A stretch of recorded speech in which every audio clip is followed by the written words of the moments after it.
हिंदी प्रेरक कहानी छोटी सी मोमबत्ती।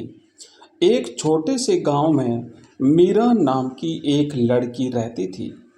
मीरा पढ़ने में तो बहुत तेज थी, लेकिन उसका गांव बहुत ही गरीब था। उसके गांव में स्कूल तो था, लेकिन बिजली नहीं थी। शाम ढलते ही पूरा गांव अंधेरे में डूब जाता था, जिससे मीरा रात में पढ़ नहीं पाती थी। एक दिन की बात है, शहर से लौटते हुए मीरा के पिताजी उसके लिए एक छोटी सी मोमबत्ती लाए।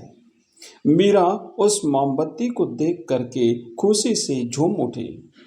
उस रात उसने मोमबत्ती जलाई और उसकी रोशनी में पढ़ना शुरू किया।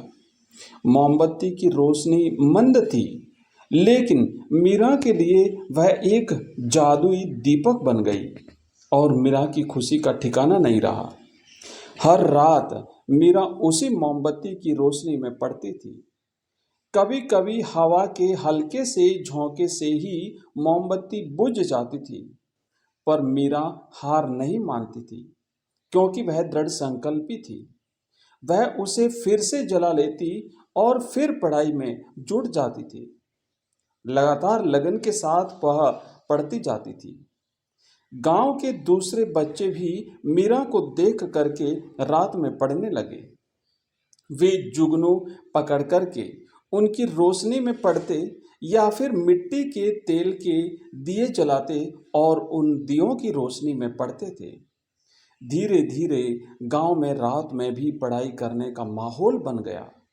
पूरे गांव में सारे बच्चे अब पढ़ाई करने लगे। मीरा की लगन और एक छोटी सी मोमबत्ती की रोशनी ने पूरे गांव को ज्ञान के उजाले की ओर बढ़ा दिया। कुछ वर्षों के बाद मीरा एक डॉक्टर बनकर के गांव वापस लौटी। मीरा ने अपने गांव में स्कूल में बिजली लगवा दी। अब गांव के सारे बच्चे भरपूर रोशनी में पढ़ सकते थे। ये कहानी हमें यह बताती है कि अगर हौसला और मेहनत से कितना भी मुश्किल काम किया जाए तो वो सफलता प्राप्त कर सकता है। जिस तरीके से एक छोटी सी मोमबत्ती की रोशनी भी अंधकार को दूर कर सकती है, अगर हमारे दिलों में ज्ञान की ज्योति जलती है तो हम हर काम को संभव कर सकते हैं।